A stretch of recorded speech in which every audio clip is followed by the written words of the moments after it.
So around 2014, I realized that I had to. It was too slow. It was going to happen very slow if I just relied on the industry to look for me. So I decided to actively engage with the industry and create workshops with casting directors. And I've done several with Andrea Clark and Jane Frisbee. And then I decided, well, look, who is the casting director that I have the biggest chance to be cast by? And I did my research and I found Nancy Bishop. She is an American casting director based between Prague and London, and she casts a lot of the American movies that come to Europe, and specifically for American roles, and also for Eastern European roles, she's the person to go to. So I reached out to her and I offered to organize workshops for her, and so we started working together in that capacity, and years later, after developing that relationship, and also as an actor and a casting director, she cast me twice once she cast me in something, but they couldn't afford to fly me, so they had to hire somebody locally in South Africa for that role. But she would always get me in for things that I'm right for, and that's all you can ever want. That's all we all want: to be seen, to be given a shot, no matter how long of a shot it is, because probably if it's a lead role, they get someone famous, but being seen gives you that inspiration that it's possible. I've had several agents throughout my career. Without going into too many specifics, I would have to say that the current relationship between me and my agent that I have is spectacular. We talk on the phone for hours every week. We text on WhatsApp, but that's, and big shout out to Tom Jago, my agent at Inside Management, because he really he was at a company where at another agency that I used to be, he was an assistant there, and then he moved to another company. And when I sent an email to that company, he was like, he told the senior agent John Summerfield at Waring McKenna, he's like, this guy, I've seen his work, I've seen his tapes. He hasn't had so many opportunities to show how good he is, but I've seen his tapes and he's really good. We should get him. And they told me, yeah, we've been tracking your career so far, and so yeah, eventually Tom and I got to work more closely, and eventually only he became my agent, and now we're together in this new endeavor with Maria as well, because I introduced Maria to him before she even booked the role of Borat, the role of Tuta. She was in the audition process, but I really, I vouched for her, and I showed him her tapes, and he was very impressed, and he was like, no matter what happens, I want to work with you. So he signed with her, and the rest is history. But he is has a full-on management approach, where he would talk to you and calm you down if you're like angsty, because actors can be so annoying, as we all know. And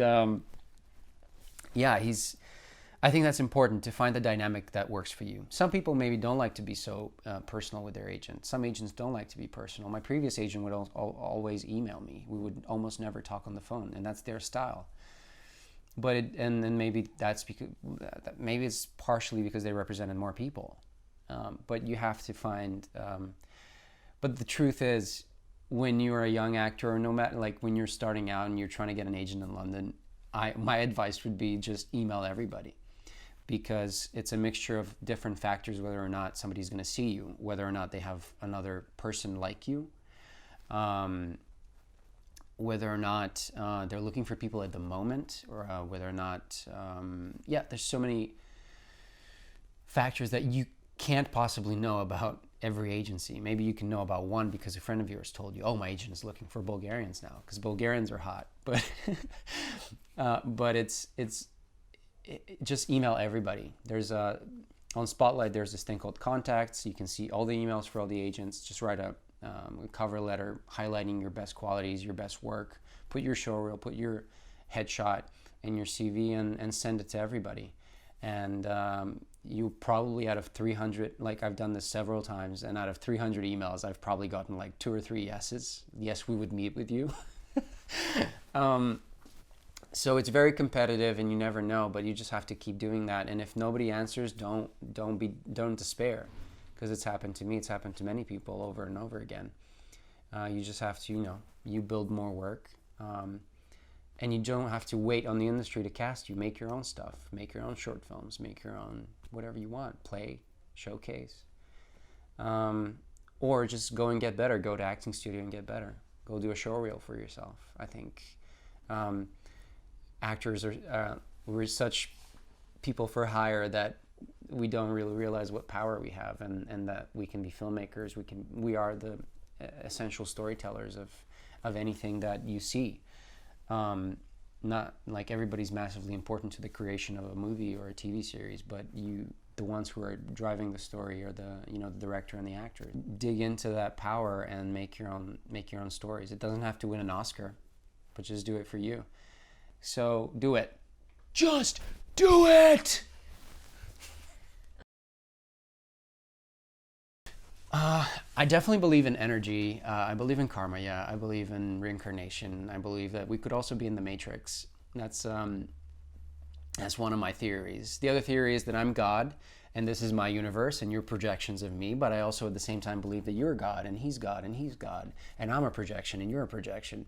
And that kind of, my whole theory now about God and the world is that, I imagine the super consciousness is like an ocean. But when you get a cup of ocean, like you just scoop a cup of that ocean, it still has all of the ocean in it, all of the living organisms, all of the, the chemical properties, right?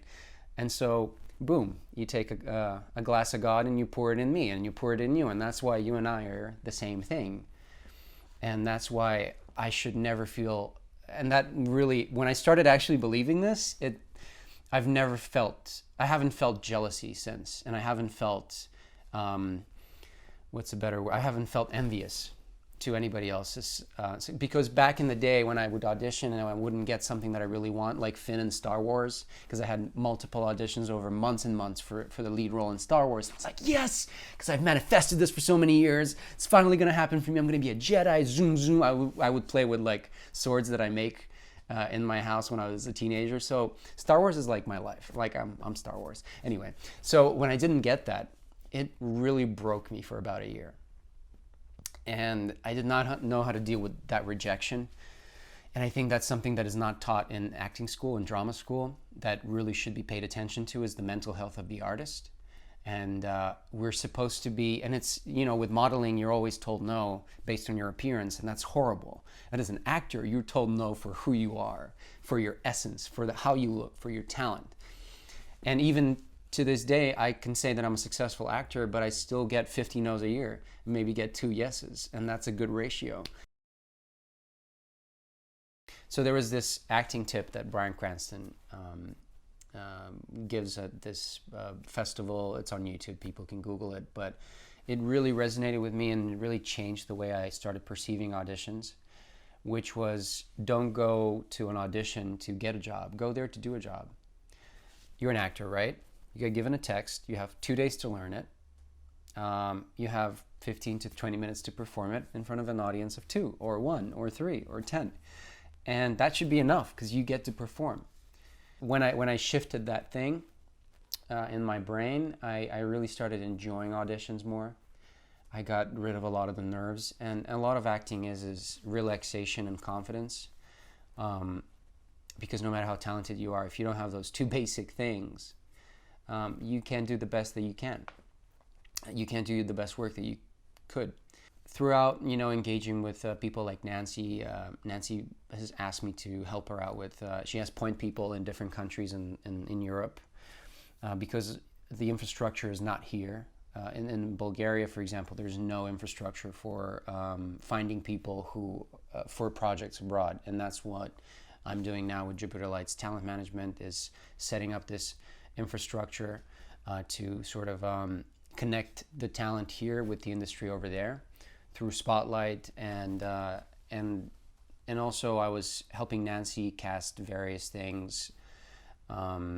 For we've worked on the Romanovs and a bunch of other projects that none of the people that I suggested booked anything, but I kept trying, and I think that's because I want to share my resources, I want to share my knowledge, I want to share, because what's the point of, one, it's going to happen slower if it's only me fighting, or me and 10 other people. But what if I open it up to 100 more people, 1,000 more people? We have a bigger shot at booking something, and then we have a platform to share our struggles and to eventually share our culture with the world, and not just be, you know, villain like hoodie number 1 and drug dealer number 3 and prostitute 7, and just be pigeonholed in those roles.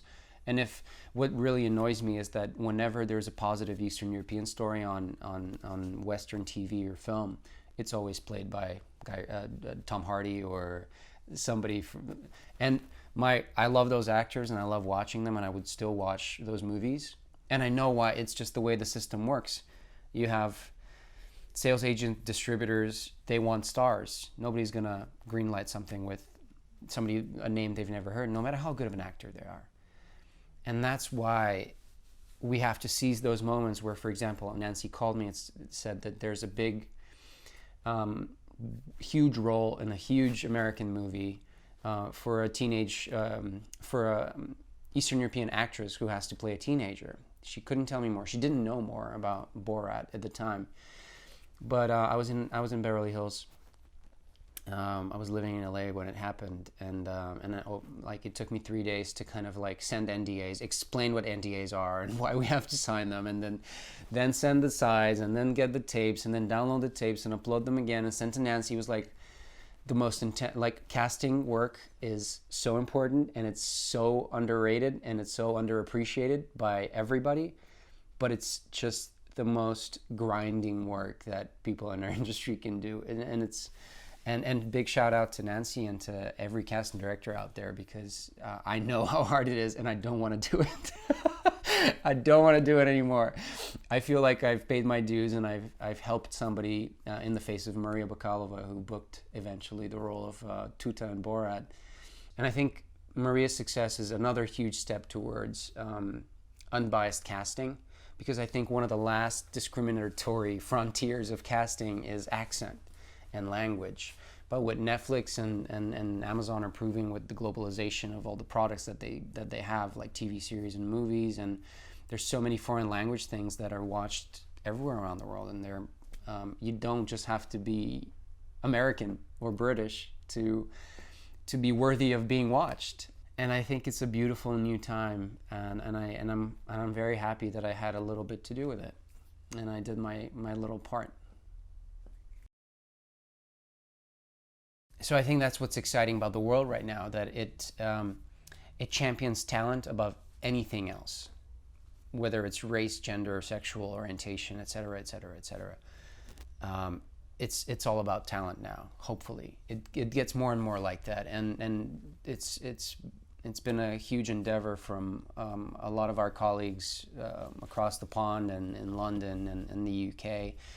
But also, I think it's the time as well for people from Eastern Europe and from the Balkans specifically to be a part of that conversation when it comes to, well, who are we going to cast for that lead, and to create stars. And that's what Amazon and Netflix are doing right now. They're investing a lot in different regions of the world, and showing us that the world is so beautiful when you open up to learning about all these different experiences that people have, because at the end of the day, I think we should be focusing on what's common between us, and it's it's a beautiful time.